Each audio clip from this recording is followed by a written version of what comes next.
வணக்கம் தோழர்களே. பலஸ்தீன் மீதான இனப்படுகொலை போர் துவங்கி இன்றோடு 504 நாட்களாகிறது.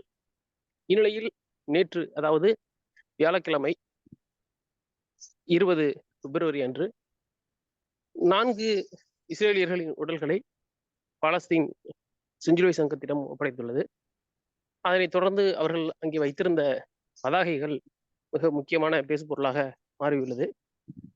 அதேபோல் முதல் கட்ட போர் நிறுத்தம் முடிந்து 2ஆம் கட்ட போர் நிறுத்தம் துவங்க வேண்டும் என்ற நிபந்தனையில்தான் இந்த பாலஸ்தீன் இஸ்ரேல் போர் நிறுத்தமானது கொண்டு வரப்பட்டது. அந்த பேச்சுவார்த்தை இன்னும் துவங்கவில்லை என்று கத்தாரில் இருந்து வரும் செய்திகள் தெரிவிக்கின்றன.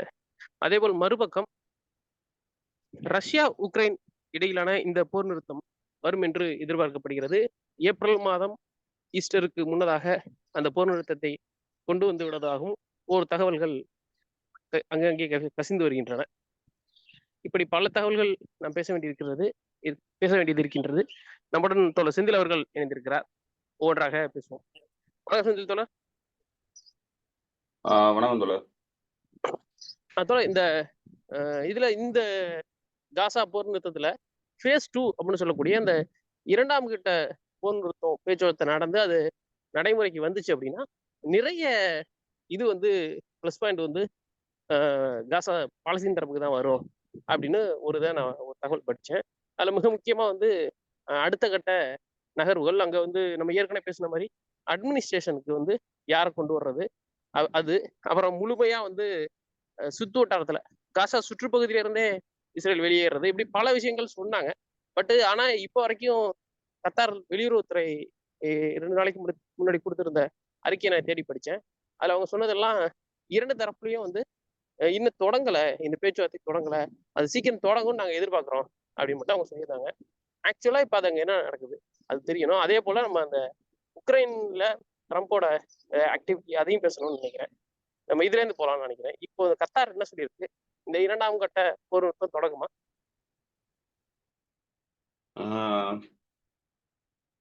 நெத்தன்யாகு இதுக்கு தடை போட்டுக்கிட்டு இருக்கிறாரு. இந்த 2ஆம் கட்ட பேச்சுவார்த்தை தொடங்கிறதுக்கு 16ஆம் நாள்ல இருந்து 2ஆம் கட்ட பேச்சுவார்த்தை ஆக்சுவலா ஆரம்பிச்சிருக்கணும். இந்த அக்ரிமெண்ட் பிரகாரம் இங்க அடிப்படையான விஷயம் என்னன்னாக்க, இதுக்கு கேரண்டரா இருக்கிற 2 நாடுகள்ல முக்கியமான 2 நாடுகள் அரபு நாடுகள். ஸோ அரபு நாடுகள் லெவரேஜ் இல்லாம இருக்கிறாங்க. அவங்களால அழுத்தம் கொடுக்க முடியல. ஸோ அந்த இடத்துல அமெரிக்கா தான் இதுக்கான அழுத்தத்தை கொடுக்கணும். ஏன்னா அமெரிக்காவினுடைய அழுத்தத்தின் பேர்ல தான் இந்த சீஸ்ஃபயரை ஒத்துக்கிட்டாங்க.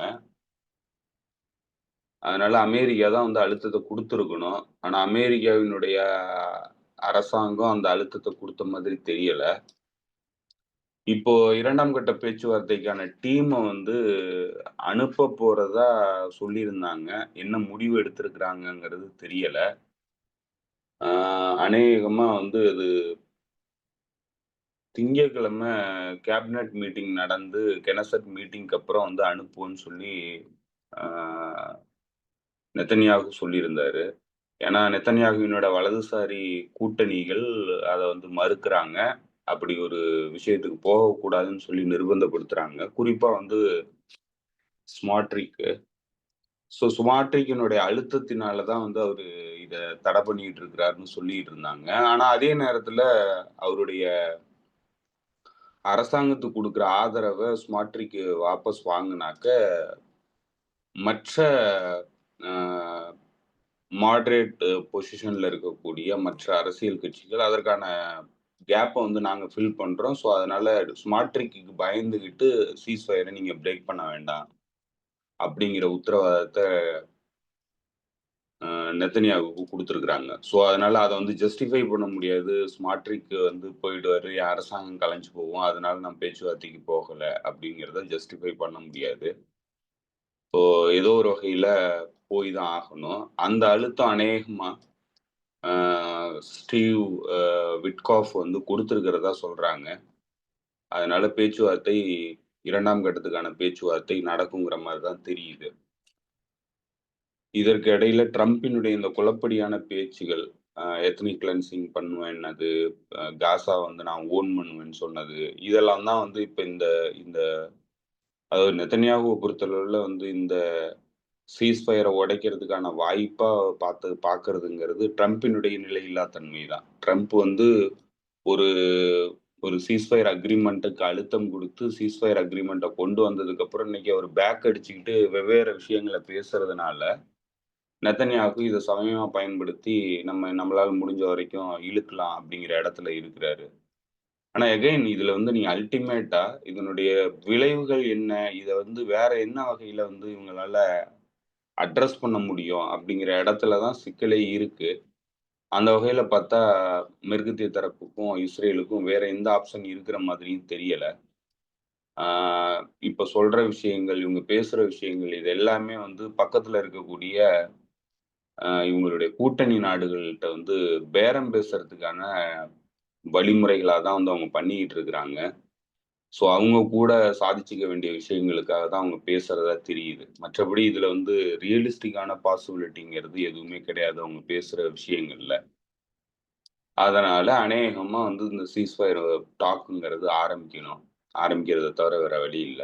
இதுல கூடுதலான தகவல் என்னன்னா, ஹமாஸ் தரப்பிலிருந்து ஒரு விஷயத்த தெளிவுபடுத்தியிருந்தாங்க. நாங்க இருக்கிற எல்லா ஹாஸ்டேஜஸையும் dips drips and drips and ட்ராப்ஸா வந்து குடுக்குறீங்க அப்படின்னு சொல்லி ட்ரம்ப் சொன்னதுக்கு பதிலடியா அவங்க என்ன சொல்லியிருக்கிறாங்கன்னா, எல்லாரையும் ஒரே நேரத்துல விடுறதுக்கு தயாரா தான் இருக்கிறோம். அதற்கான அக்ரீமெண்ட்ட நீங்க ஓகே சொன்னீங்கன்னா, நாங்க வந்து எல்லாரையும் ஒரே நேரத்துல விடுறோம். 2வது கட்ட பேச்சுவார்த்தையில எல்லாத்தையும் ஒரே நேரத்துல விட்டுர்றோம். அதே மாதிரி நீங்க பாலஸ்தீன் பிரிசனர்ஸையும் வந்து ஒரே நேரத்துல விடுங்க அப்படின்னு சொல்லி அவங்க கேட்குறாங்க. ஸோ அதனால இவங்க நியாயப்படுத்துற மாதிரியான எந்த விஷயங்களுக்கும் நியாயம் இல்ல. உண்மையாவே வந்து இவங்க இதெல்லாம் சொல்றதெல்லாம் வந்து அதுதான் வந்து இவங்களுடைய மெயின் கன்சர்ன் அப்படின்னா, அதெல்லாம் வந்து பேசி தீர்க்கக்கூடிய நிலையில தான் வந்து ஹமாஸ் பொசிஷன் பண்ணிக்கிட்டு இருக்கு. ஸோ அதனால இவங்க சொல்றதெல்லாம் பொய்ங்கிறத நிரூபிக்கும் விதமா தான் ஹமாஸினுடைய அறிக்கைகள் வந்து ஒவ்வொரு கட்டத்திலயும் தெளிவுபடுத்திக்கிட்டே இருக்கிறாங்க. அட் த சேம் டைம் இப்ப இதெல்லாம் ஒரு பக்கம் நடந்துகிட்டு இருக்கு. இந்த பேச்சுவார்த்தை போயிட்டு இருக்கு.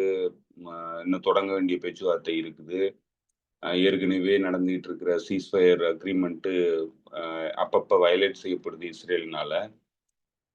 இவரு வந்து புது புது பிளான சொல்றாரு ட்ரம்ப். இதுக்கு மத்தியில பாலஸ்தீன் ரெசிஸ்டன்ஸ் அமைப்பினுடைய தலைவர்கள், ஹமாஸினுடைய தலைவர்கள் 3 பேர் கொண்டவர்கள் வந்து போயிருந்தாங்க. டெலிகேஷன் போயிருந்தது டெஹ்ரானுக்கு. டெஹ்ரான்ல போயி சுப்ரீம் லீடர சந்திச்சு பேசியிருந்தாங்க. அதுக்கு அடுத்த நாளு பாலஸ்தீன் இஸ்லாமிக் ஜிகாதினுடைய டெலிகேஷன் போயிருந்தது.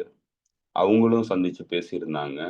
அது 2லயும் வந்து 2 தரப்புமே அதாவது ஹமாஸினுடைய டெலிகேஷனும் சரி, பிஐஜே உடைய டெலிகேஷனும் சரி, இவங்க 2 பேருமே ஒரு விஷயத்த தெளிவுபடுத்தியிருக்கிறாங்க. ஈரான்ங்கிறது எங்களுடைய கம்ப்ளீட்டா வந்து எங்களுக்கு சாலிடாரிட்டியா நிக்கக்கூடிய ஒரு நாடு. ஈரானுடைய உதவிய எங்களால மறக்கவே முடியாது.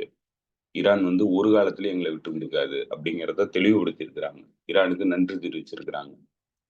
ஸோ இது ஒரு பக்கம் பேச்சுவார்த்தை, இந்த எத்னிக் கிளென்சிங் பிளான் இது எல்லாத்தையும் இந்த வந்து வச்சுக்கிட்டு இருக்கிற இந்த சமகாலத்திலேயே வந்து ஹமாஸ் ஆக்சஸ் ஆஃப் ரெசிஸ்டன்ஸ் தரப்ப வந்து வலுப்படுத்துது அப்படிங்கிறது தான் தெரியுது. இதுல எது வலுப்படுதுன்னா, கொலாபரேட்டர்ஸ் கூட இவங்களுடைய உறவுகள கூர்மைப்படுத்தல. இவங்க என்ன பண்றாங்கன்னா, எதிர்ப்பணி கூட தான் வந்து அவங்களுடைய உறவுகள வந்து கூர்மைப்படுத்துறாங்க. ஸோ அதுலேருந்தே வந்து இந்த இந்த பிரச்சனைக்கான தீர்வுங்கிறது, அமெரிக்கா வைக்கிற திட்டத்துக்கான தீர்வு, இல்ல நெத்தன்யாகுவுடைய இந்த இந்த நக்பா 2.0னுடைய எதிர் நடவடிக்கைங்கிறது ரெசிஸ்டன்ஸ் மட்டும் தான் அப்படிங்கிறதுல ரெசிஸ்டன்ஸ் தரப்புகள் வந்து தெளிவா இருக்கிறாங்க. பேரம் பேசி இத சமாளிக்க முடியாதுங்கிறதுல தெளிவா இருக்கிறாங்கங்கிறத அவங்க தெளிவுபடுத்துறாங்க. இத பேரம் பேசி சால்வ் பண்ண முடியும்னு சொல்லிட்டு ஒரு தரப்பு நம்புது. அந்த தரப்புக்கு எதிரான நடவடிக்கைகள் தான் இன்னைக்கு பாலஸ்தீன் ரெசிஸ்டன்ஸ் அமைப்புகளால முன்னெடுக்கப்படுது. அதுக்கு தலைமை தாங்கி நிக்கிறதா வந்து யார் இருக்கான்னா, ஈரான் தான். ஸோ இப்ப ஈரானுடைய தலைமையில தான் வந்து இந்த ஆக்சிஸ் ஆஃப் ரெசிஸ்டன்ஸ் இயங்க முற்படுது. அதுதான் அதனுடைய தீர்வு திட்டமாவும் அது வைக்கிது.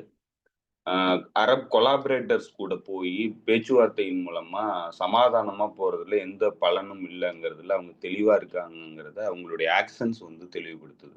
ஸோ இதுதான் அவங்க மேற்கத்திய தரப்புக்கும் தகவலா சொல்றாங்க. நெத்தன்யாகுவுக்கும் தகவலா சொல்றாங்க. இத நோக்கி தான் அடுத்த கட்டம்ங்கிறது நகருங்கிறத அவங்க தெளிவுபடுத்துறாங்க. ஸோ அதனால அநேகமா ஒண்ணு ஏன்னா இவங்களுக்கு வேற எந்த வழியும் கிடையாது. இந்த சீஸ்ஃபயர வந்து பிரேக் பண்ணிட்டு வேற என்ன பண்ண முடியும்னா, எந்த பெரிய ஆப்ஷனும் இருக்கிற மாரி தெரியல. மீண்டும் வந்து இனப்படுகொலை போர வந்து தீவிரப்படுத்துனாங்கன்னா, ட்ரம்பினுடைய அ முகத்திரை வந்து கிழிஞ்சு போகும். ஸோ அதனால ட்ரம்ப் வந்து தன்ன ஒரு அமைதி உருவாக்கக்கூடிய ஒரு நபரா வந்து காமிச்சுக்க விரும்புறாரு. ஸோ அது வந்து சாத்தியம் இல்லாம போயிடும்.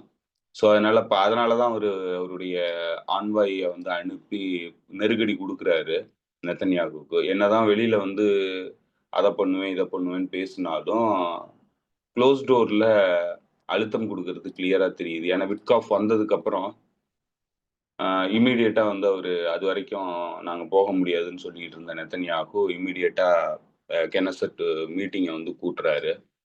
ஸோ இதெல்லாம் வந்து அ அமெரிக்க தரப்பிலிருந்து வெளிப்படையா பேசுறது ஒண்ணாவும், பின்னணியில செயல்படுறது ஒண்ணாவும் இருக்கிறத நம்மளால பார்க்க முடியுது. ஏன்னா இது வந்து அமெரிக்காவே இப்போ ஒட்டுமொத்தமா தன்னுடைய ஃபாரின் பாலிசில பல மாற்றங்கள கொண்டு வரத நம்மளால பார்க்க முடியுது. ஸோ ஒருவேள அந்த பாலிசில இதுவும் அடங்குதா என்னங்கிறது தெரியல. ஆனா எது எப்படி இருந்ததுனாலும், இது வந்து அமைதி விரும்பக்கூடிய ஒரு அரசாங்கமா இருக்கணும் அப்படின்னு சொல்லி தன்னை காட்டிக்க விரும்புதே தவிர, அது நடைமுறைக்கு சாத்தியமற்றது. அது அவங்களுடைய செயல்பாடுகளும் வந்து முழுமையா அப்படி இல்ல. ஆனா பிரிட்டெண்ட் பண்றாங்க. அப்படிதான் வந்து அவங்களுடைய இமேஜ வந்து உலகத்துக்கு காட்ட விரும்புறாங்க. அதெல்லாம் நடைமுறைக்கு சாத்தியப்படுமாங்கிறது தெரியல. அது நடைமுறைக்கு வருமாங்கிறதும் நமக்கு தெரியல. அது எல்லா பிரச்சனையிலயும் இதுதான் நிலையா இருக்கு. ஸோ இதுதான் வந்து இப்ப காசா சீஸ்ஃபயர் வந்து அடுத்த கட்டத்த நோக்கி நகர்றதுக்கான பின்னணி நிலவரமா இருக்கு. இதுக்கு அடுத்து எப்படி அது நகருது என்னங்கிறத நம்ம பொறுத்திருந்து பார்க்கணும் தோழர்.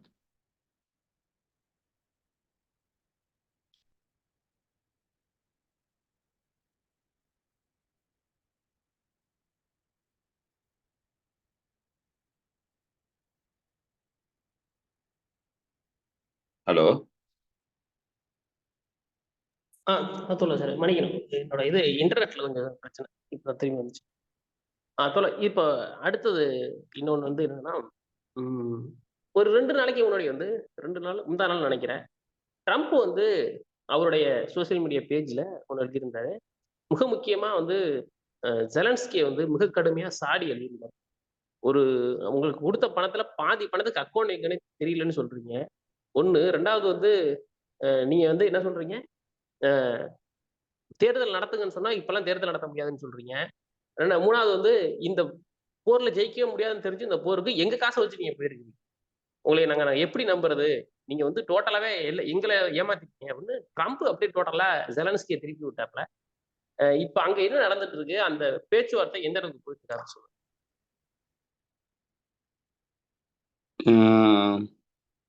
ஆக்சுவலா வந்து ட்ரம்ப் வந்து ஸ்கேப் கோட் பண்றாரு. ஜெலன்ஸ்கி தான் எல்லாத்துக்கும் காரணம்னு சொல்லிட்டு. ஜெலன்ஸ்கி ஒரு காரணம். ஆனா ஜெலன்ஸ்கி தான் இந்த போருக்கான அடிப்படை காரணமா? அப்படின்னு நீங்க பார்த்தீங்கன்னா, இல்லவே இல்ல.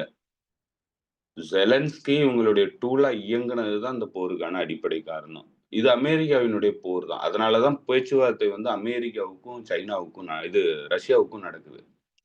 ஏன்னா, இந்த போர் வந்து யாருக்கும் நடக்கிற போருங்கிறத தெளிவா உணர்ந்ததுனால தான், இது அமெரிக்காவுக்கும், ரஷ்யாவுக்குமான ப்ராக்ஸி வாரா தான் நடக்குதுங்கிறதுனால தான், அவங்க 2 பேரும் வந்து பேச்சுவார்த்தை நடத்தி இதுக்கான தீர்வு திட்டத்த முன்வைக்கிறாங்க. ஸோ, இதுல 3வது நபரா தான் வராரு ஜெலன்ஸ்கி. ஜெலன்ஸ்கிக்கு முதல்ல வந்து லெஜிட்டிமசி கிடையாது. ஏன்னா, அவருடைய ஆட்சி காலம் முடிஞ்சிருச்சு. அதேபோல அந்த பாராளுமன்றத்துக்கு தேர்ந்தெடுக்கப்பட்ட உறுப்பினர்களின் பதவி காலமும் வந்து முடிவுக்கு வந்துருச்சு. அந்த நாட்டு அரசியலமைப்பு பிரகாரம் முடிவுக்கு வந்த உடனே இம்மீடியட்டா புது அரசாங்கம் தேர்ந்தெடுக்கப்படணும், தேர்தல் நடத்தப்படணும். அதுக்கு விதிவிலக்கு கிடையாது. ஆனா, எந்த தேர்தலும் நடத்தல. காரணம் வந்து போர் நடக்கிறதுனால, இப்ப தேர்தல் நடத்துறதுக்கான சூழல் இல்ல அப்படின்னு சொல்லி ஒரு ஒரு கற்பிதத்த வந்து குடுத்தாங்க. அது அமெரிக்காவினுடைய ஒப்புதலோட தான் அந்த கற்பிதம் வந்து குடுக்கப்பட்டுச்சு. ஆ அதனால வந்து அவருடைய லெஜிட்டிமசி கேள்விக்கு வந்துருச்சு. அவரு வந்து இப்போ லெஜிட்டிமேட்டான தலைவர் கிடையாது. எந்த பேச்சுவார்த்தையில உடன்பாடு ஏற்பட்டுச்சுனாலும், அவரு போடுற கையெழுத்து செல்லுமாங்கிறது பெரிய கேள்வி லீகலி. அதனால இப்ப வேற யாராவது தான் கையெழுத்து போடணும். வேற யாரு கையெழுத்து போடலான்னா, அவங்க பாராளுமன்றத்தினுடைய பதவி காலமும் முடிவுக்கு வந்துருச்சு. ஸோ, அதனால அவங்களுக்கும் வந்து அதுக்கான அதிகாரம் இருக்கிறதா தெரியல, கான்ஸ்டிடியூஷன் பிரகாரம். ஆனா, எக்ஸ்பெர்ட்ஸ் என்ன சொல்றாங்கன்னா, அந்த கான்ஸ்டிடியூஷன் பிரகாரம் இப்ப லீகலி வந்து வாய்டான ஒரு கையெழுத்துன்னா, அந்த நாட்டினுடைய சபாநாயகரினுடைய கையெழுத்து தான் இருக்கும், அப்படிங்கிற மாதிரி சொல்றாங்க. ஸோ, அகைன் அது வந்து லீகலான விஷயம். ஓ! அதனால வந்து யாரு அதுக்கு இப்போ தகுதியானவர் அப்டின்னாக்க தெரியல. அங்க நாட்ல வந்து ஒரு ஒரு அ சட்டப்பூர்வமான தலைமை வந்து இல்ல. ஸோ இப்ப சட்டப்பூர்வமான தலைமை இல்லாம நீங்க என்ன நடவடிக்கைகள் எடுத்து என்ன உடன்பாடு ஏற்படுத்தினாலும், அது லீகலி அபைட் ஆகாது. லீகலா வந்து அது வந்து செல்லாது. சட்ட ரீதியா செல்லாது. இப்போ புதுசா ஒரு தலைவர் வந்து நாளைக்கு மீண்டும் ஆரம்பிக்கிறேன்னு சொன்னா அவங்களுக்கு நியாயம் இருக்கு. ஏன்னா வந்து இது லீகலா வந்து பைண்ட் ஆகாது அப்படிங்கிறதுனால. ஸோ இந்த சிக்கல் இருக்கிறதுனால தேர்தல் வைக்க வேண்டிய அவசியம் இருக்கு அந்த நாட்டுக்கு. இப்ப தேர்தல் வச்சாக்க தேர்தல்ல தேர்ந்தெடுக்கப்படுற புது தலைவர் வந்து மேண்டேட் வருது. அந்த கான்ஸ்டிடியூஷன் பிரகாரம் அவரு லீகல் அத்தாரிட்டியா மாறுவாரு. அவரு மாறிட்டாருன்னா, அவரு வந்து கையெழுத்து போடுறது செல்லும். இப்போதைக்கு அங்க செல்லுபடி ஆகக்கூடிய கையெழுத்து யாருதுன்னே தெரியல. அதுதான் இன்னைக்கு இருக்கிற நிலைமை. அந்த நாட்டினுடைய சட்ட ரீதியான நிலைமைங்கிறது இதுதான். இதுதான் ரஷ்யா வந்து சொல்றாங்க. அங்க வந்து ஒரு ரெஜிம் சேஞ்ச் நடக்கணும் அப்படின்னு சொல்லிட்டு. ஏன்னா, டீகாபிட்டேஷன் அப்படின்னு அவங்க சொல்றதனுடைய அர்த்தம் என்னன்னாக்க, இந்த தலைவர வந்து மாத்தணும் அங்க. புது தலைமை வந்து உருவாகணும் அப்படிங்கிறத சொல்றாங்க. ஏன்னா, அவங்க கூட தான் லீகலா வந்து பேசி எந்த உடன்பாடையும் எட்ட முடியும். ஸோ, அதனால லீகலான தலைமை வந்து இன்னைக்கு யுக்ரைன்ல கிடையாது. அதனால யுக்ரைன் கூட எந்த உடன்பாடுகளையும் நேரடியா ஏற்படுத்துறதுக்கான வாய்ப்பு கிடையாது. அடிப்படையாவே இந்த போர் வந்து நேட்டோ தலைமை தாங்கக்கூடிய அமெரிக்காவுக்கும், ரஷ்யாவுக்கும் இடையிலான முரண்பாடு தான் இந்த போரா வந்து தீவிரமடைஞ்சு வந்திருக்கு. அதனால அடிப்படையான பிரச்சனைங்கிறது அமெரிக்காவுக்கும், ரஷ்யாவுக்கும் இருக்கிற முரண்பாடு தான். ஸோ, இப்ப அவங்கக்குள்ள தான் இத பேசி தீர்க்க முடியும். யுக்ரைன் வந்து இதுல 3வது நபர் தான். ஸோ, அதனால யுக்ரைன வந்து இதுல பெருசா வந்து கன்சிடர் பண்றதுக்கு வேல இல்ல. யுக்ரைன் பிரச்சனைங்கிறது இவங்கக்குள்ள இருக்கிற பிரச்சனைகள்ல, மிகப்பெரிய பிரச்சனைகள்ல ஒரு பிரச்சனை தான் வந்து யுக்ரைன் பிரச்சனை. அத தாண்டிய பல பிரச்சனைகள் ரஷ்யாவுக்கும், அமெரிக்காவுக்கும் இருக்கு. இப்ப அத தான் வந்து அவங்க பேசுறாங்க. அதனால தான் யுக்ரைன வந்து கூப்பிடல. ஏன்னா லீகலான தலைமை இல்ல. அதனால ரஷ்யா கூட எந்த உடன்பாடையும் ஏற்படுத்தக்கூடிய சூழல் இல்ல. அப்போ யுக்ரைன்ல தேர்தல நடத்தணும். இம்மீடியட்டா தேர்தல நடத்தி புது தலைமைய உருவாக்குனா தான் வந்து இந்த பேச்சுவார்த்தைக்குள்ள அவங்களால போக முடியும். அது இன்னைக்கு இல்லாம இருக்கு. இத வந்து ரஷ்யா வந்து டிமாண்டா சொல்லுது. எங்களுக்கு லீகலான தலைமை அங்க வர்ற வரைக்கும் அவங்க கூட நேரடியான பேச்சுவார்த்தைக்கு இடமே கிடையாது அப்படிங்குது. ஸோ இத வந்து ஒத்துக்கிட்டா மட்டும் தான் இந்த பேச்சுவார்த்தை வந்து முன்னகரும். அதனால தான் அவங்க வந்து அவாய்ட் பண்ணியிருக்கிறாங்க யுக்ரைன கூப்பிடாம. இந்த பின்னணியில தான் பத்திரிகையாளர்கள் கேள்வி எழுப்பும்போது ட்ரம்ப் என்ன சொல்றாரு, "இது வந்து ரஷ்யாவினுடைய அழுத்தம்னு நீங்க சொல்றதுல எந்தவித நியாயமும் கிடையாது. ஏன்னா இத நாங்களே சொல்றோம்" அப்படின்னு சொல்றாரு. ஏன்னா அங்க லீகலான தலைமை இல்ல. அரசாங்கம் தேர்ந்தெடுக்கப்பட்டிருக்கணும். புது தேர்தல் வச்சிருந்திருக்கணும். தேர்தல் வைக்கல. டிக்டேட்டர்ஷிப் ரூல் நடக்குது. எமர்ஜென்சி ரூல் நடக்குது. எல்லாமே அழிஞ்சிருக்குது. அந்த மக்கள்ட்ட இருந்து இவருக்கு ஆதரவும் இல்ல. அதனால இவரு எந்த டிசிஷன் எடுக்கக்கூடிய தகுதியானவரு கிடையாது. டெமோக்ராட்டிக் மீனிங் பிரகாரம். அதனால புதுமையான தேர்தல் வச்சா மட்டும் தான், புது தலைவர் வந்தா மட்டும் தான் அவங்கள வந்து நம்மளால பெருசா பேச முடியும். அப்படின்னு சொல்லி அவரு கடுமையான விமர்சனம் வைக்கிறாரு செலன்ஸ்கி மீது.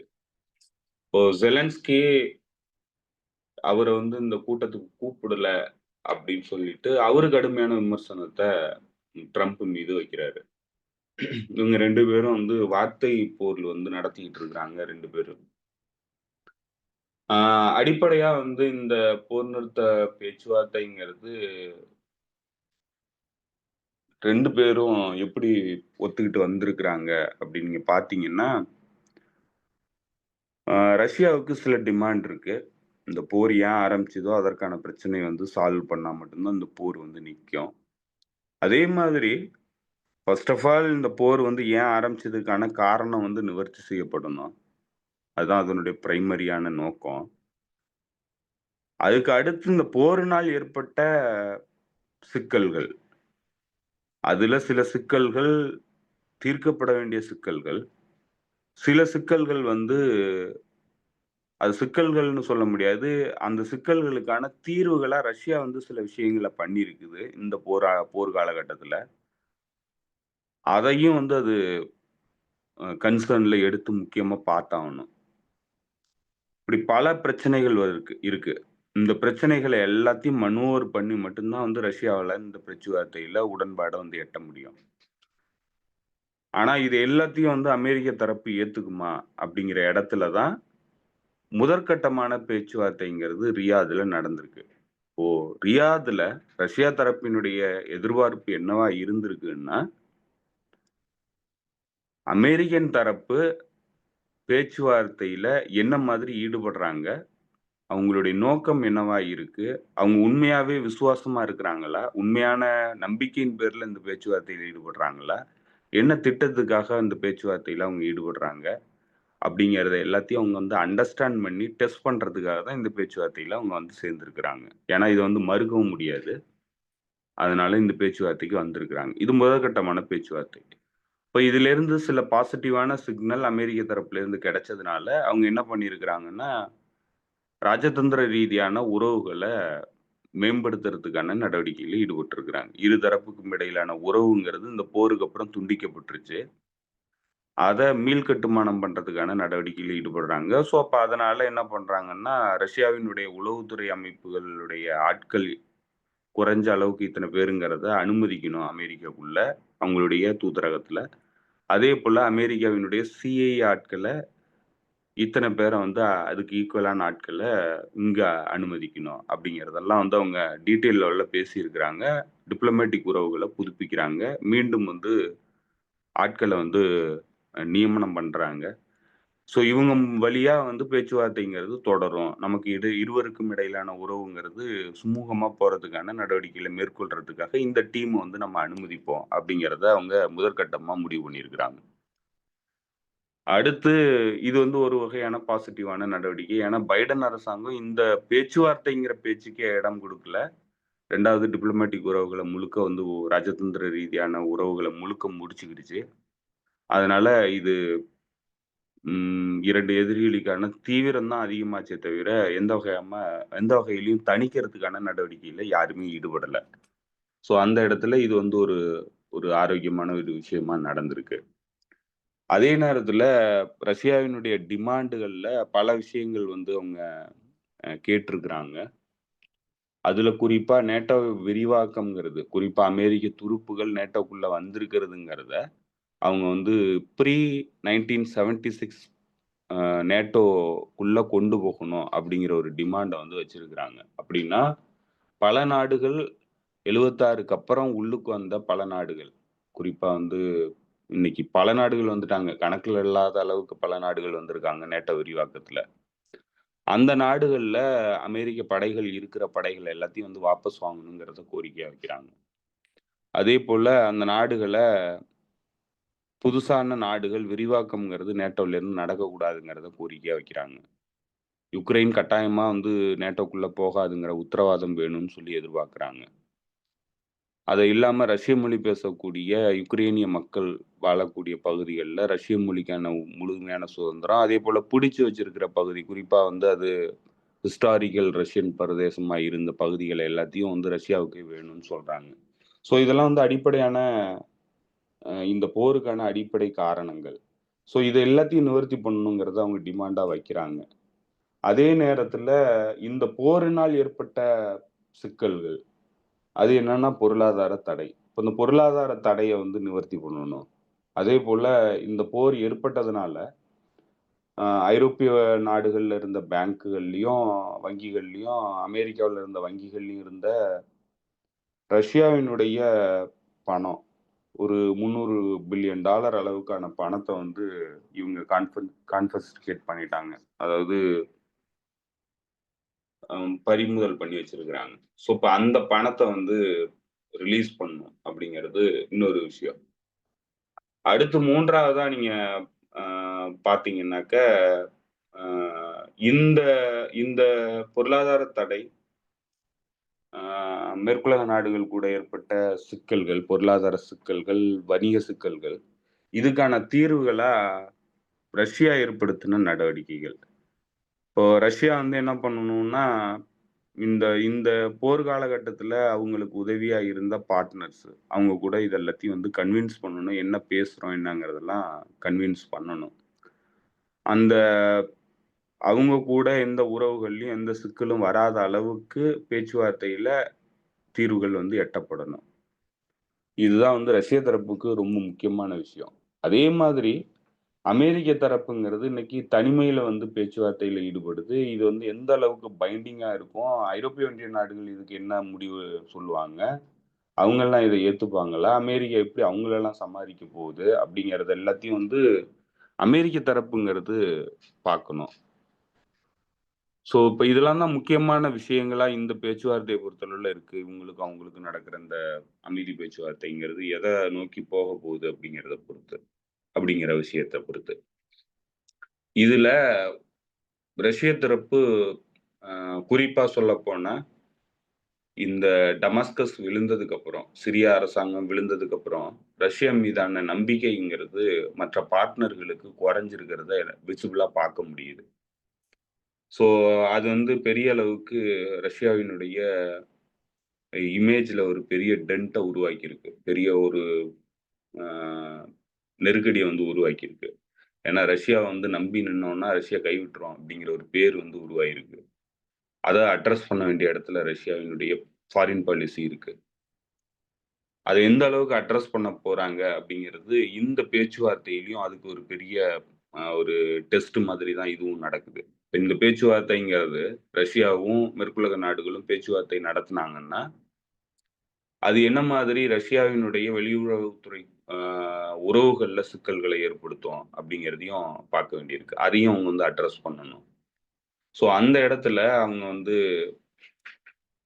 சைனாவினுடைய அவங்க பார்ட்னரா இருக்கிற இப்ப ஏன்னா இந்த போர் காலத்துல அவங்க எப்படி சமாளிச்சாங்கன்னா, இந்த பார்ட்னர்ஸ் மூலமா தான் வந்து அவங்களுடைய பொருளாதாரத்தையும், அவங்களுடைய போர் நடவடிக்கைகளையும் அவங்களால சமாளிக்க முடிஞ்சுது.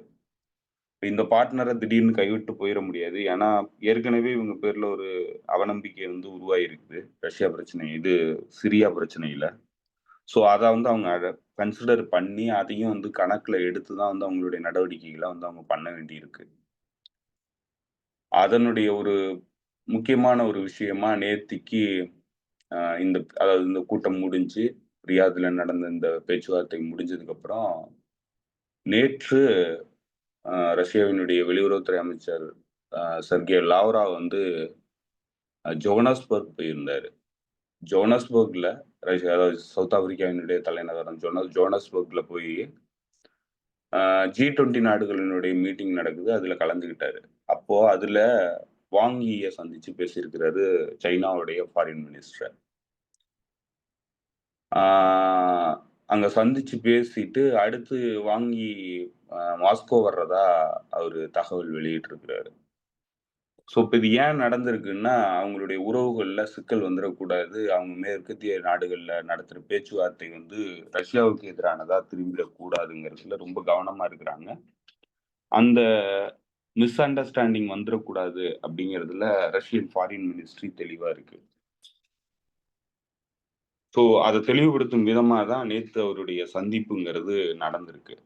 அதே மாதிரியான சந்திப்புகள் மற்ற பார்ட்னர் கூடயும் நடக்கிறதுக்கான வாய்ப்பு சமீப காலங்கள்ல நடக்கும். அது நடந்தே ஆகணும். ஏன்னா இல்லன்னா, ரஷ்யாவினுடைய வெளியுறவுத்துறை வந்து பெரிய சிக்கலுக்குள்ளாகும்.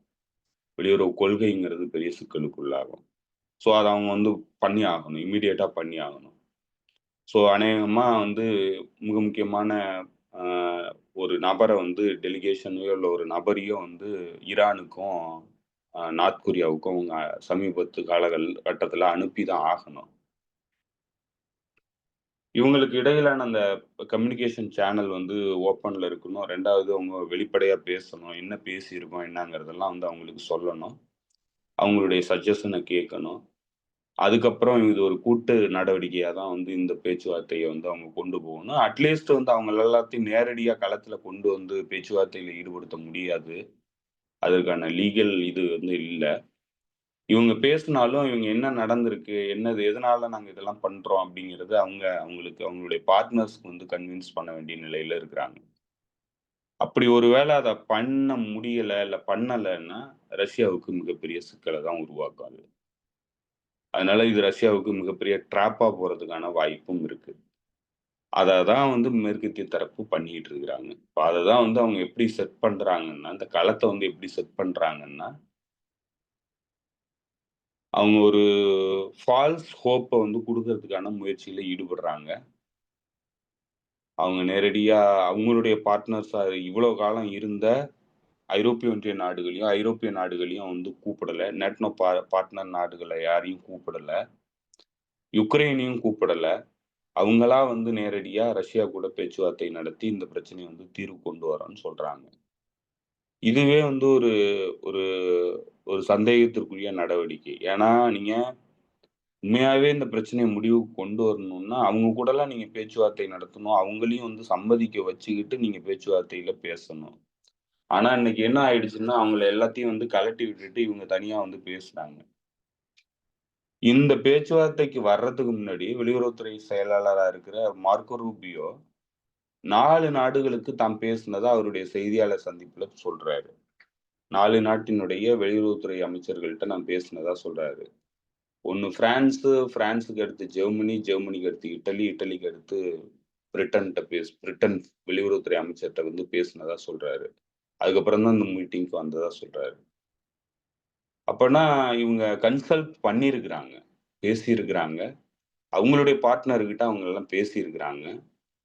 ஆனா பேசிட்டு ஏன் வந்து அவங்கள எல்லாத்தையும் இப்ப நீங்க பொது வெளியில பார்த்தீங்கன்னா, எல்லாரும் வந்து ஒவ்வொருத்தரும் ஒவ்வொரு மாதிரி பேசிட்டு இருக்கிறாங்க. நெறைய பேர் வந்து டிஸ்சாட்டிஸ்ஃபேக்ஷன் வந்து வெளிப்படுத்துறாங்க. கடுமையான விமர்சன அணுகுமுறைங்கிறது வெளிப்படையா பண்ணிக்கிட்டு இருக்கிறாங்க. இதெல்லாம் ஏன் நடக்குது? இவங்க எல்லாத்தையுமே வந்து பேசியிருக்கும்போது ஏன் நடக்குது அப்டின்னா, அப்போ மேற்கத்திய தரப்பு ஒரு வகையில ரஷ்யா வந்து டிசீவ் பண்றதுக்கான முயற்சியில ஈடுபடுதுங்கிறது ஓரளவுக்கு புரியுது. என்னன்னா, ரஷ்யாவுகிட்ட நான் வந்து அவங்களெல்லாம் மதிக்கல. நான் வந்து நம்ம பேசி இந்த பிரச்சனைய வந்து தீர்த்துக்குவோம். அவன்லாம் ஒரு ஆள் கிடையாதுங்கிற மாரி வந்து இவங்கள்ட்ட ஒரு ஹோப்ப வந்து குடுக்குறாங்க. அதே நேரத்துல அவங்க பேச்சுவார்த்தை நடத்திக்கிட்டு தான் இருக்கிறாங்க. அவங்க கூட கன்வின்ஸ் பண்ணிக்கிட்டு தான் இருக்கிறாங்க. ஸோ, அதனால வெளியில நடக்கிற விஷயமும், உள்ளுக்குள்ள நடக்கிற விஷயமும் ஒண்ணா இருக்கிறதுக்கான வாய்ப்புகள் மிக குறைவா இருக்கு. அந்த இடத்துல இத வந்து அமெரிக்கா என்ன மாதிரி அணுக விரும்புது? அவங்களுடைய வெளியுறவுத்துறை அமைச்சர் ஏன்னா இப்ப 3 பேர் சந்திச்சு பேசியிருந்தாங்க. 3 டெலிகேஷன் அமைப்புகள் ஆட்கள். அந்த 3 பேர் பேசுனதுல ஒருத்தர் வந்து வெளியுறவுத்துறை செயலாளரா இருக்கிற மார்க் ரூபியோ, இன்னொருத்தரு national security adviser Mike Waltz, 3வதா மிடில் ஈஸ்ட்க்கான ஆண்வாயா நியமனம் பண்ணப்பட்டிருக்கிற ஸ்டீவன் விட்காஃப். இந்த 3 பேரும் தான் வந்து பேச்சுவார்த்தை நடத்தியிருக்கிறாங்க. ஆக்சுவலா யுக்ரைனுக்கான ஆண்வாயா ட்ரம்ப்னால் நியமிக்கப்பட்டவர் வந்து கீத் கெலாக். கீத் கெலாக் இது கொண்டு வரல. ஆனா இவங்க 3 பேரும் வந்து பேச்சுவார்த்தை நடத்தியிருக்கிறாங்க. இவங்க 3 பேரும் இந்த பேச்சுவார்த்தை முடிச்சதுக்கு அப்புறம் பிரஸ் மீட் சந்திச்சு பேசியிருந்தாங்க. அதுல என்ன அவங்க திரும்ப திரும்ப பேசுற ஒரு விஷயத்த வந்து நீங்க பார்த்தீங்கன்னா, என்னத்த தெளிவுபடுத்துறாங்கன்னா, இது ரஷ்யா வந்து தங்களுடைய பார்ட்னரா மாத்துறதுக்கான முயற்சியில தாங்க ஈடுபடுறோம் அப்படிங்கிறத சொல்றாங்க. பல விஷயங்கள்ல தங்களுடைய பார்ட்னரா ரஷ்யா இருக்கணும். குறிப்பா வந்து எங்களுடைய அணியில வந்து ரஷ்யா வந்து நாங்க இணைக்கிறதுக்கான நடவடிக்கையில ஈடுபடுவோம். அப்படிங்கிறத சூசகமா சொல்றாங்க. அப்போ பொருளாதார தடையிலேருந்து விலக்கு குடுப்போங்கிறத வெளிப்படையா பேசுறாங்க. பொருளாதார தடைங்கிறது ரஷ்யாவுக்கு எதிரா ஒர்க் ஆகலங்கிறத சொல்றாங்க. அதே மாரி இந்த போர்ல ரஷ்யா கேட்கிற பல விஷயங்களுக்கு அவங்க அ சாதகமா பேசுறாங்க. அதுக்கப்புறம் தான் ட்ரம்ப் ஜெலன்ஸ்கிக்கு எதிரான பேச்சுகளையும் வந்து பேச ஆரம்பிச்சிருக்கிறாரு. ஸோ இதெல்லாம் வந்து என்னத்துக்காக அவங்க பண்றாங்கன்னு நீங்க பார்த்தீங்கன்னா, இதுக்கு முன்னாடி NATO NATO defence ministerial meeting வந்து பெல்ஜியம்ல நடந்தது. இந்த பேச்சுவார்த்தைக்கு முன்னாடி. அதுல ஆ அமெரிக்காவினுடைய ராணுவ செ செ ராணுவத்துறை செயலாளரா இருக்கக்கூடிய பீட் ஹெக்ஸத் வந்து பேசியிருந்தாரு. அது பெரிய கான்ட்ரோவர்ஷியலான ஒரு விஷயமா கருதப்பட்டுச்சு. பேசியிருந்தாரு. அதுல அவரு என்ன சொல்லியிருக்கிறாருன்னா, நம்மளுடைய லிமிட்டேஷன், அதாவது நம்மளுடைய ஸ்பெண்டிங் இதுவரைக்கும் வந்து நம்ம ராணுவத்துக்காக செலவு பண்ணதுங்கிறது போதுமானதா இல்ல. அதனுடைய விளைவு தான் யுக்ரைன் போர் அப்படிங்கிறத சொல்றாரு. அதேபோல அவரு என்ன சொல்றாருன்னா, யுக்ரைன்ல ரஷ்யா கூட உடன்பாடுகளை ஏற்படுத்தணும்னா, யுக்ரைன் 2014க்கு முன்னாடி இருந்த பார்டர வந்து திரும்ப அடையறதுக்கான வாய்ப்புங்கிறது இல்ல. அதுதான் ரியலிஸ்டிக்கான விஷயம் அப்படிங்கிறத சொல்றாரு. 3வது என்ன சொல்றாருன்னா, நேட்டோக்குள்ள யுக்ரைன் வர்றதுக்கான பாசிபிலிட்டி கிடையாது. அப்படி அது போச்சுன்னா, அந்த நெகோசியேஷன் வந்து கன்டின்யூ ஆகறதுக்கான வாய்ப்பு இல்ல அப்படிங்கிறாரு. ஸோ இது எல்லாமே வந்து மேற்கத்திய தரப்புக்கு பெரிய அதிர்ச்சிய ஏற்படுத்தினது. அவங்க விரும்பாத ஒரு விஷயமா தான் இந்த இந்த விஷயங்கள் எல்லாமே நடந்தது. ஆனா இதுதான் உண்மை. இதெல்லாம் இருந்ததுன்னா பேச்சுவார்த்தைக்கான வாய்ப்பே இல்ல. ஸோ இதெல்லாம் வந்து காம்ப்ரமைஸ் பண்ணா மட்டும் தான் பேச்சுவார்த்தை நடக்கும். அப்ப இதெல்லாம் காம்ப்ரமைஸ் பண்ணி முழுமையான அமைதிய தான் வந்து ட்ரம்ப் டீம் விரும்புதா அப்படின்னா, அதுக்கப்புறம் அவர் சொல்றாரு, ஏன் இதெல்லாம் நம்ம பண்றோங்கிறத பத்தி அவர் பேசும்போது, உங்களுடைய ஸ்பெண்டிங்க வந்து இன்கிரீஸ் பண்ணுங்க. மிலிட்டரி ஸ்பெண்டிங்க இன்கிரீஸ் பண்ணுங்க. ட்ரம்ப் போன முறை வரும்போது 2% உங்களுடைய ஜிடிபில மிலிட்டரிக்காக ஸ்பெண்ட் பண்ண சொன்னாரு. நீங்க அத வந்து அன்னைக்கு பண்றதுக்கு தயங்குனீங்க. ஆனா, இன்னைக்கு நம்மளுடைய தோல்விக்கான அடிப்படை காரணம் நம்மளுடைய ஸ்பெண்டிங் வந்து கம்மியா இருந்தது தான் அப்படிங்கிறத சொல்றாரு. அதே மாரி என்ன சொல்றாரு, அடுத்து நம்ம 2%, 3%, 4% மட்டும் பத்தாது. 5% வரைக்கும் நம்ம வந்து ஸ்பெண்டிங் வந்து பண்ணணும். நீங்க மட்டும் பண்றது இல்ல. நாங்களும் வந்து பட்ஜெட்ட வந்து இன்கிரீஸ் பண்ண போறோம் மிலிட்டரி ஸ்பெண்டிங்க அப்படிங்கிறத சொல்றாரு. அதெல்லாம் பண்ணி அவரு என்ன சொல்ல வர்றாருன்னா, இன்னைக்கு உலகத்தினுடைய நிலைய வந்து நீங்க புரிஞ்சுக்கணும். ரியலிஸ்டிக்கா இருக்கிற விஷயங்கள வந்து நீங்க புரிஞ்சுக்கணும். நம்ம விஷ் பண்றதெல்லாம் அங்க இல்ல. இது எல்லாமே மாற்றம் அடைஞ்சிருக்கு. இன்னைக்கு போர் தந்திர முறைகள் மாற்றம் அடைஞ்சிருக்கு. நவீன வ அ ஆயுதங்கள் உருவாகி இருக்கு. பல விஷயங்கள் மாற்றம் அடைஞ்சிருச்சு. பொருளாதார நிலைங்கிறது முன்னாடி மாதிரிலாம் இல்ல. இப்ப நம்ம வந்து எங்கேயோ கோட்டை விட்டுட்டோம். எங்க கோட்டை விட்டோம்னா, நம்மளுடைய ஹார்ட் பவர வந்து நம்ம கோட்டை விட்டுட்டோம் அப்படிங்கிறத சொல்றாரு. அப்ப என்ன சொல்றாருன்னா, ஸ்பெண்டிங் வந்து கம்மியா பண்ணியிருக்கிறோம். மிலிட்டரிக்கு நம்ம பண்ண ஸ்பெண்டிங் வந்து போதுமானதா இல்ல. இன்றைய காலகட்ட போர் நடைமுறைக்கு நம்மளுடைய வெற்றி சாத்தியமாக்கணும்னா, இந்த ஸ்பெண்டிங்க நம்ம இம்மீடியட்டா இன்கிரீஸ் பண்ணி ஆகணும் அப்படிங்கிறத சொல்றாரு. அப்போ நீங்க அமைதிய விரும்புனீங்கன்னா, நீங்க ஏன் வந்து மிலிட்டரி ஸ்பெண்டிங்க இன்கிரீஸ் பண்ணணும் அப்படிங்கிற அந்த கேள்வி தான் வருது. அப்போ அவங்களுக்கு அமைதி வந்து விரும்பல. அவங்க என்ன சொல்றாங்கன்னா, நம்ம இவ்வளோ காலம் சொல்லிக்கிட்டு இருந்த விஷயங்கள் தான். இன்றைக்கு உலகத்தினுடைய சூழல்ங்கிறது அவங்களுக்கு சாதகமா இல்ல. அவங்களால போரியல் ரீதியா வெற்றி அடையறதுக்கான சூழல் இல்ல. ஏன்னா, மற்ற நாடுகள் வலுவானதா மாறிட்டாங்க. அது பொருளாதார ரீதியா சைனாங்கிற நாடு மிக வலுவான நாடா மாறிடுச்சு. டெக்னாலஜிக்கல் ரீதியாவும் வலுவானதா மாறிட்டு இருக்கு. அதேபோல ஆயுத ரீதியாவும் வந்து வலுவானதா மாறிட்டு இருக்கு. ரஷ்யா வந்து கடைசியா தன்னுடைய உச்சகட்ட ஆயுதமான ஆரிஸ்னிக் ஆயுதத்த பரிசோதிச்சிருச்சு. அதுக்கு மேல வந்து அமெரிக்க தரப்புகிட்ட அத எதிர்கொள்றதுக்கான டெக்னாலஜிக்கல் இது வந்து கிடையாது. ஸோ இதெல்லாம் தான் இன்னைக்கு கள நிலவரம். அததான் வந்து பீட் ஹெக்ஸத் வந்து சொல்றாரு. இதெல்லாம் இருக்குது. ஸோ அதனால இம்மீடியட்டா நம்மளுடைய பட்ஜெட்ட வந்து இன்கிரீஸ் பண்ணி, நம்மளுடைய உற்பத்திகள அதிகப்படுத்தணும் அப்படிங்கிறாரு. இதெல்லாம் பண்ணோம்னா தான் இன்னைக்கு இருக்கிற குளோபல் சிச்சுவேஷன்ல நம்மளால தற்காத்துக்க முடியும் அப்படிங்கிறத சொல்றாரு. அதே மாதிரி அவர் என்ன சொல்றாருன்னா, அமெரிக்கா எல்லா பகுதிகள்லயும் போர் நடத்தணுங்கிற விருப்பம் இருந்ததுனாலும், அதனால பண்ண முடியாதுங்கிற அந்த லிமிட்டேஷன நீங்க எல்லாரும் புரிஞ்சுக்கணும் அப்படிங்கிறத சொல்றாரு. எங்களால வந்து பண்றதுக்கு எங்களுக்கு விருப்பம் தான்.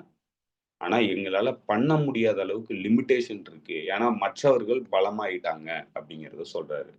அப்ப அதற்கான ஆல்டர்னேட்டிவ் பிளானா அவர் என்ன சொல்றாருன்னா, ஐரோப்பிய ஒன்றியத்த பொறுத்தளவுல, ஐரோப்பிய ஒன்றிய நாடுகள பொறுத்தளவுல, இந்த கண்டத்த பொறுத்தளவுல, இந்த டிஃபென்ஸ் ஸ்பெண்டிங்க நீங்க இன்கிரீஸ் பண்ணி, உங்களுடைய பாதுகாப்புக்கு நீங்க முழுமையான பொறுப்ப ஏத்துக்குங்க. நாங்க வந்து அத சப்போர்ட் பண்றோம்.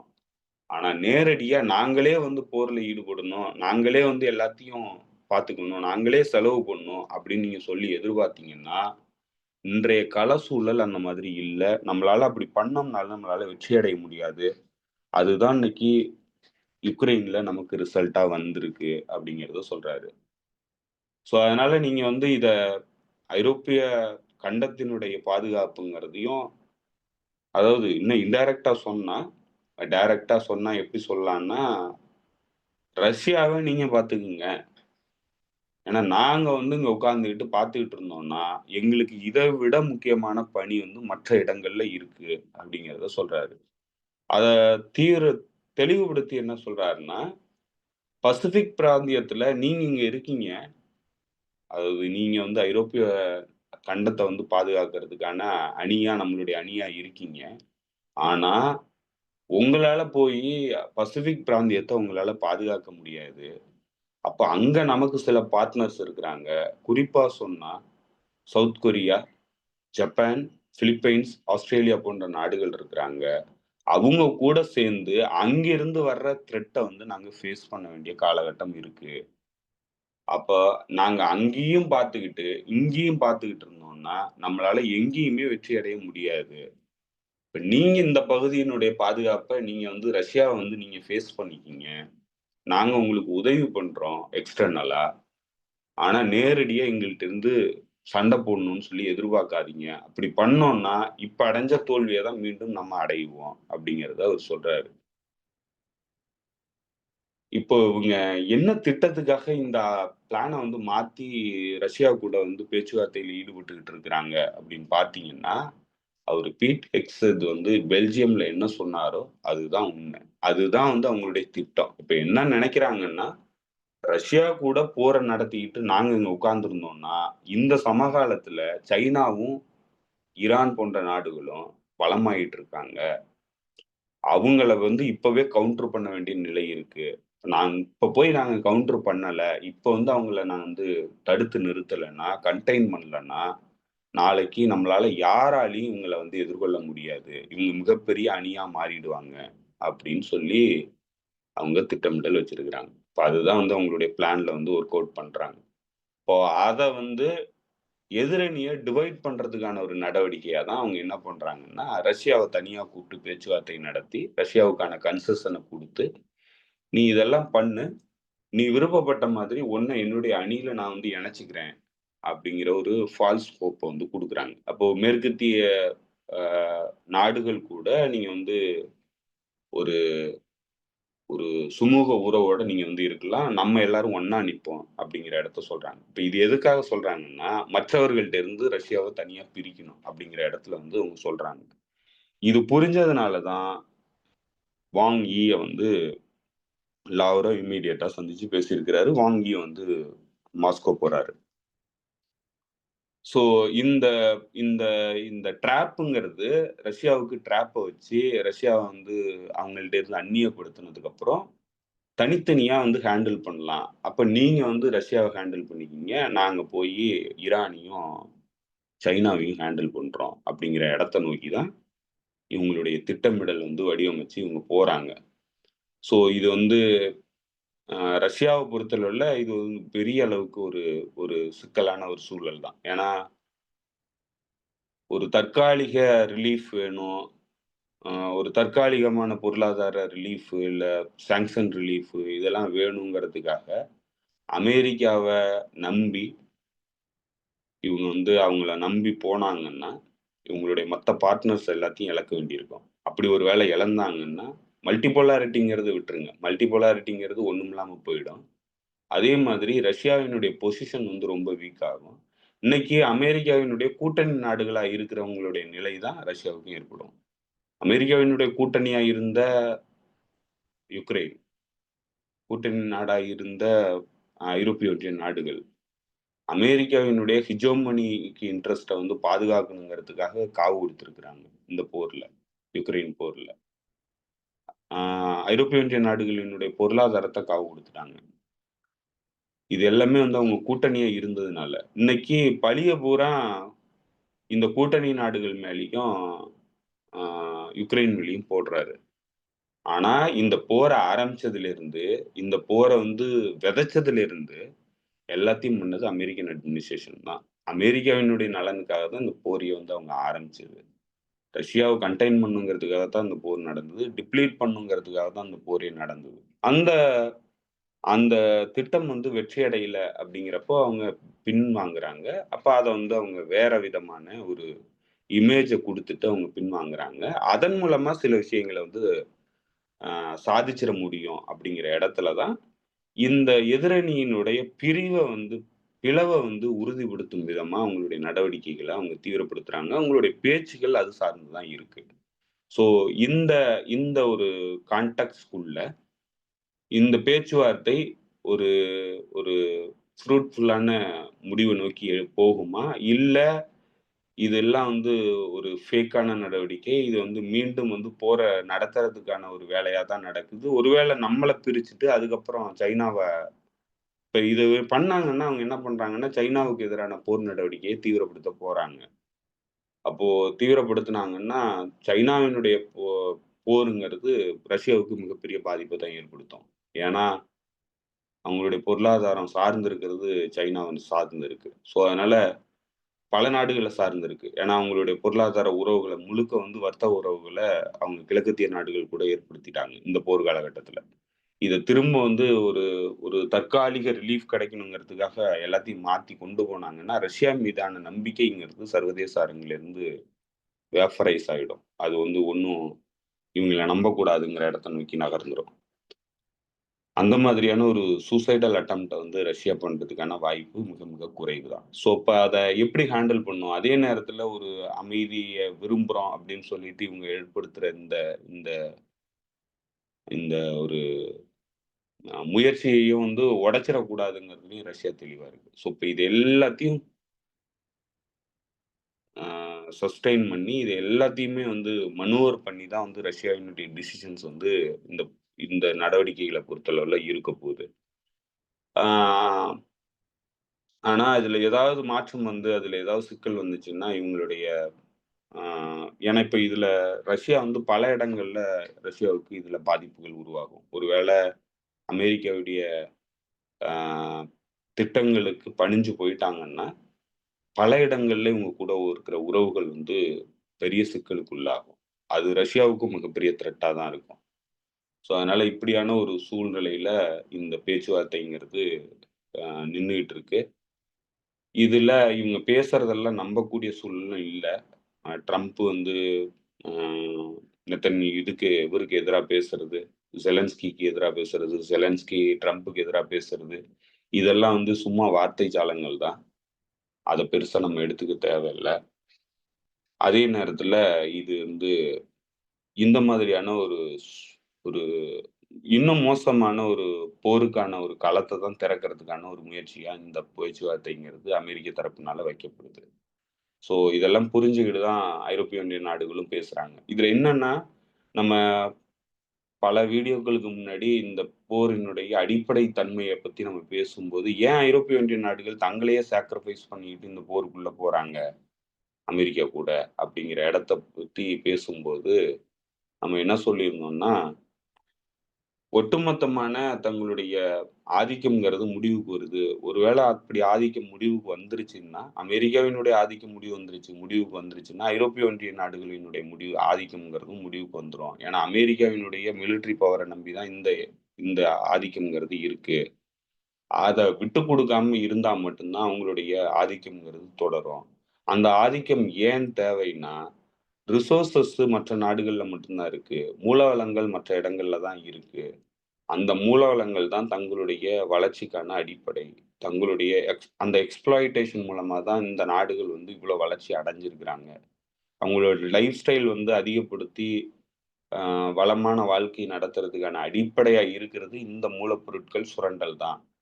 இந்த மூலப்பொருட்கள் சுரண்டல் நடக்கணும்னா, இந்த அமெரிக்கன் எம்பையர்ங்கிறது தங்களுக்கு வேணும்.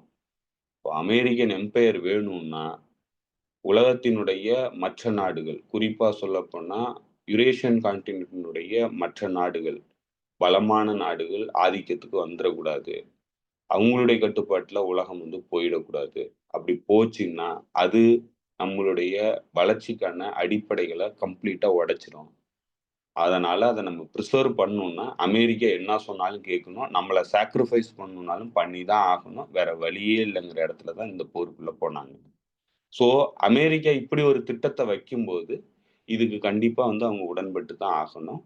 இவங்களுக்கு பர்சனலா என்ன சொல்லப்போனா ரேசிஸ்ட் மனநிலையில, இன வெறுப்பின் அடிப்படையில அவங்க ஸ்லாவிக் மக்களான ரஷ்யர்களை ஏத்துக்காதுங்கிறது ஒரு பக்கம் இருந்ததுனாலும், கிராண்ட் ஸ்ட்ராட்டஜியா பார்க்கும்போது உலகத்தினுடைய பவர்ஃபுல் கண்ட்ரியா அமெரிக்காவும், மேற்குலக நாடுகளும் தொடர்ந்து வந்து இயங்கணும். எக்ஸ்ப்ளாய்டேஷன் வந்து தொடர்ந்து பண்ணணும்னா, அமெரிக்கா இன்னைக்கு மாற்றி அமைக்கிற இந்த வெளியுறவுத்துறை கொள்கைகள வந்து ஏத்துக்கிட்டா மட்டும் தான் அது நடக்கும். அப்படிங்கிற இடத்துல தான் அவங்க எல்லாருமே இருக்கிறாங்க.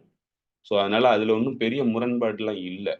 ஆனா, அத டிஸ்கைஸ் பண்ணிக்கிறாங்க. அவங்க வந்து மறைச்சுக்கிறாங்க. நாங்க எங்களுக்கும் அவங்களுக்கும் சுமூகமான உறவு இல்ல. அப்படிங்கிற மாதிரி வந்து வெளி உலகத்துக்கு காட்டிக்கிறாங்களே தவிர பிஹைண்ட் த டோரு இது எல்லாரும் இவங்க எல்லாரும் சேர்ந்து பண்ற திட்டம் தான். இதுக்கு பலியாகறதுக்கு ரஷ்யா போச்சுன்னா, ரஷ்யாவும் இதுல பெரிய சிக்கல்ல மாட்டும். மற்ற நாடுகளும் மிகப்பெரிய சிக்கல்ல தான் மாட்டுவாங்க. அதுதான் இன்னைக்கு இருக்கிற இந்த ட்ராப்புங்கிறது அப்படியான ஒரு ட்ராப் தான். ஓகே, ஓகே தோழர். ஆக்சுவலா நீங்க பேச பேச நிறைய அப்படியே மைண்ட்ல ஓடிட்டே இருந்துச்சு. நிறைய விஷயங்கள கேட்கணும்னு நினைச்சேன். அது அப்படியே ஃபர்தரா வந்துகிட்டே இருந்தீங்க. அதுல வந்து நீங்க சொன்னது அந்த யுரேஷியா கான்டினென்ட் அத பத்தி சொன்னது. பிஃபோரா வந்து நீங்க சொல்லும்போதே இந்த 2, 3 தகவல்கள் அப்பப்போ வந்துச்சு. ஒண்ணு வந்து மார்க் ரூபியோ பத்தி நீங்க சொன்னீங்க இல்லையா? அவர் வந்து இது போல பேசிட்டு வந்திருக்கிறாருன்னு. மார்க் ரூபியோ சொன்னதாக இங்கிலாந்தின் ரியூட்டர்ஸ் வந்து ஒரு தகவல் ரிலீஸ் பண்ணியிருக்கு ஜஸ்ட் நவ். இப்போ கொஞ்ச நேரத்துக்கு முன்னாடி. அதுல என்ன சொல்லியிருக்குன்னா, நான் வந்து ரஷ்யன் டிப்ளமேட்ஸ் அப்புறம் வந்து வெளியுறவுத்துறை அமைச்சர் லவ்ரோவ்ட்ட பேசும்போது ஒரு விஷயத்த நான் தெளிவா சொல்லிட்டு வந்துட்டேன். நம்ம இதுக்கு அடுத்து இங்கேருந்து நம்ம எங்க நகரப் போறோம் அப்படின்றத நீங்க எனக்கு வந்து உறுதியா சொன்னா மட்டும் தான் நான் வந்து நம்ம வந்து அடுத்த மீட்டிங் நமக்கான அடுத்த மீட்டிங் நடக்கும் அப்படின்னு நான் சொல்லிட்டு வந்துட்டேன் அப்படின்னு சொல்றாரு. அப்போ வந்து இங்க வந்தா ஒரு பேச்சு, அங்க போனா ஒரு பேச்சுன்ற மாரி இத நம்மகிட்ட போட்டு ஏசியன்ஸான நம்மகிட்ட போட்டு பார்த்தா இப்போ வந்து யூரோப்பியன்ட்ட போட்டு பார்க்குறாங்களோ அப்படின்ற மாரி தான் தெரியுது எனக்கு. அப்படிதான் நான் ஃபீல் பண்றேன். இங்க வந்து ஒரு பேச்சு பேசிட்டு, இங்கேருந்து அங்க போயிட்டு அ யூரோப்பியன்ஸ கன்வின்ஸ் பண்ற மாரி ஒரு பேச்சு பேசுறது. இது ஒரு பக்கம். அப்புறம் இன்னொரு விஷயம் நீங்க சேர்த்து சொல்வீங்கன்னு நெனச்சேன். அது நீங்க விட்டீங்கன்னு நெனைக்கிறேன். என்னன்னா, G7 வந்து G8 மாத்திருவோம். ரஷ்யா வந்து உள்ள கொண்டு வந்துட்டு G8 மாத்திருவோம் அப்படின்னு சொல்லி, அ ட்ரம்ப் தரப்பு சொன்னதா ஒரு தகவல் உண்டு. அது எந்த அளவுக்கு உண்மைன்னு எனக்கு தெரியல. கொஞ்சம் கிளாரிஃபை பண்ணுங்க. G8 மாத்திட்டோம் அப்படின்னா, இவங்கள உள்ள கொண்டு வந்துரலாம். உள்ள கொண்டு வந்துட்டா நீங்க சொல்ற மாரி, ஒட்டுமொத்தமா சைனாவ வந்து நம்ம தனிமைப்படுத்திறலாம். சைனாவ தனிமைப்படுத்திட்டா ஆட்டோமேட்டிக்கா சைனா, ஈரானு, நார்த் கொரியா 3 பேரும் தனிமைப்பட்டுருவாங்க. அப்படின்ற மைண்டுக்கு இவங்க போனாங்களா? அப்படின்றது கூட இருக்கு. பட் நீங்க சொல்ற மாரி, இது வந்து நான் எப்படி பார்க்குறேன்னா, நீங்க சொன்ன பிறகு தான் நான் அத ரியலைஸ் பண்றேன். இது ரஷ்யாவுக்கு தான் ஆசிட் டெஸ்ட். நம்ம எல்லாம் நினைச்சுட்டு இருக்கோம், ரஷ்யா வந்து வின் பண்ணிடுச்சு வார்ல அப்படின்னு. அது முடிஞ்சிடுச்சு. அது அப்பவே வின் பண்ணிருச்சு ரஷ்யா வார்ல. அது அபிஷியலா டிக்ளேர் பண்ணதெல்லாம் வேற. அப்பவே வின் பண்ணிருச்சு. ஆனால், இனிமேல் வந்து ஃபர்தரா ரஷ்யாவுடைய நீங்க சொல்ற மாரி ரஷ்யாவின் நம்பகத்தன்மைக்கு வைக்கக்கூடிய ஆசிட் டெஸ்ட்டா தான் இத நான் பார்க்குறேன். ஃபர்தரா போனா தான் தெரியும் எப்படி இருக்குன்னு. அ அடுத்து தொடர் இன்னும் ஒரு நிகழ்வு நேத்து நைட் நடந்திருக்கு. என்னன்னா, இது வந்து அப்படியே இங்க பாலஸ்தீன் சைடுல. இன்னும் 2, 3 நாள்ல வந்து இவரோட மறைந்த முன்னாள் பொதுச் செயலாளர், ஹிஸ்புல்லாவோட பொதுச் செயலாளர் ஹசன் நஸ்ரல்லாவுடைய இறுதி மரியாதை நிகழ்வு இருக்குது. அது ஒரு பக்கம் நடக்குது அப்படின்றப்போ, இப்போ நேத்து வந்து என்ன நடந்திருக்குன்னா, நேத்து ஒரு 3 பஸ் வந்து வெடிச்சிருக்கு. அ தெற்கு இஸ்ரேல் சைடுல. அது வெடிச்சதுல அதுக்கப்புறமேல சில இடங்கள்ல திரும்ப வெவ்வேறு இடங்கள்ல பாம்ப்ஸ் இதெல்லாம் கண்டுபிடிச்சதா சொல்றாங்க. டெய்லலாம் கண்டுபிடிச்சதா சொல்றாங்க. அதுல வந்து அரபில எழுதியிருந்துச்சு. அத டிரான்ஸ்லேட் பண்ணி பார்க்கும்போது, அம் அ அ அ நஸ்ரல்லா, ஹிஸ்புல்லா, சின்வர் அப்படின்ற 3 வேர்ட் மட்டும் அதுல எழுதியிருந்துச்சு. அப்படின்னு ஒரு தகவல் வந்திருக்கு. அது இன்னும் ஃபுல் டீட்டெயில் வரல. இது ஒரு பக்கம் இருக்கு. நான் கூட இந்த தகவல முதல்ல பார்த்த உடனே ஏர்லி மார்னிங் இத பார்த்த உடனே, இதுல பஸ் எல்லாம் வெடிக்குதுன்னு பார்த்த உடனே, இது வந்து வேற ஏதோ ட்ரிப் பண்றாங்க போல இருக்கு. வேற யாருக்கோ எதிரா திருப்ப ஆரம்பிக்கிறாங்க போல இருக்கு அப்படின்னு நினைச்சேன். ஆனா இங்க வந்து இப்படி வேற ஒரு தகவல் வந்திருக்குது. அ இப்ப அந்த இதுல வந்து எனக்கு இன்னொரு கேள்வி இருக்கு. அசன் நஸ்ரல்லாவோட நிகழ்வுல, இறுதி நிகழ்வுல லெபனானுடைய அதிபர் ஜோசப் ஆரோன் கலந்துக்குவாரா? அப்படின்ற ஒரு கேள்வி இருக்கு. அதே போல இந்த பஸ் குண்டு வெடிப்புகள எப்படி பார்க்குறீங்க? ஜோசப் அவானுக்கு வந்து அழைப்பு விடுத்திருக்கிறாங்க. அவங்க எல்லாருக்குமே விடுத்திருக்கிறாங்க. ஜோசப் அவானுக்கும் விடுத்திருக்கிறாங்க. அ அ பிரைம் மினிஸ்டர் நவாஸ் சலாமுக்கும் விடுத்திருக்கிறாங்க. கண்டிப்பா போவாங்கன்னு தான் நெனைக்கிறேன். அவங்க பல வெளிநாட்டு நபர்களுக்கும் அழைப்பு விடுத்திருக்கிறாங்க. கிட்டத்தட்ட ஒரு 75 நாடுகளினுடைய நபர்கள் வந்து இந்த கூட்டத்துல கலந்துக்குவாங்கன்னு சொல்லி எஸ்டிமேட் பண்றாங்க. இந்த நிகழ்வுல.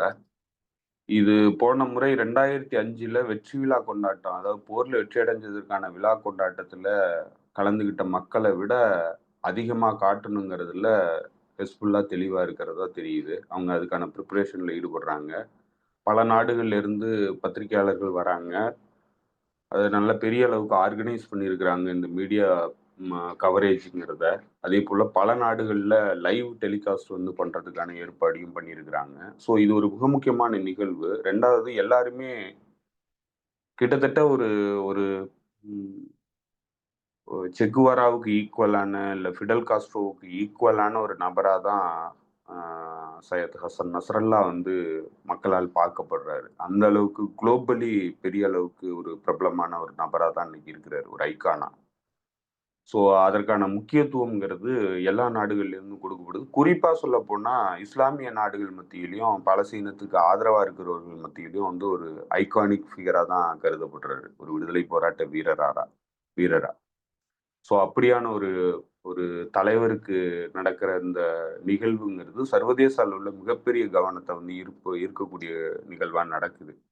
அந்த அளவுக்கு கூட்டத்தையும் வந்து எதிர்பார்க்குறாங்க. ஏன்னா போன முறை 2005ல 5,00,000 5,00,000 பேர் வந்து கூட்டத்துல கலந்துக்கிட்டாங்க. இப்ப அத விட அதிகமான கூட்டம் வரும்னு எதிர்பார்க்குறாங்க. பல நாடுகள்ல இருந்து கூட்டம் வரும்னு எதிர்பார்க்குறாங்க.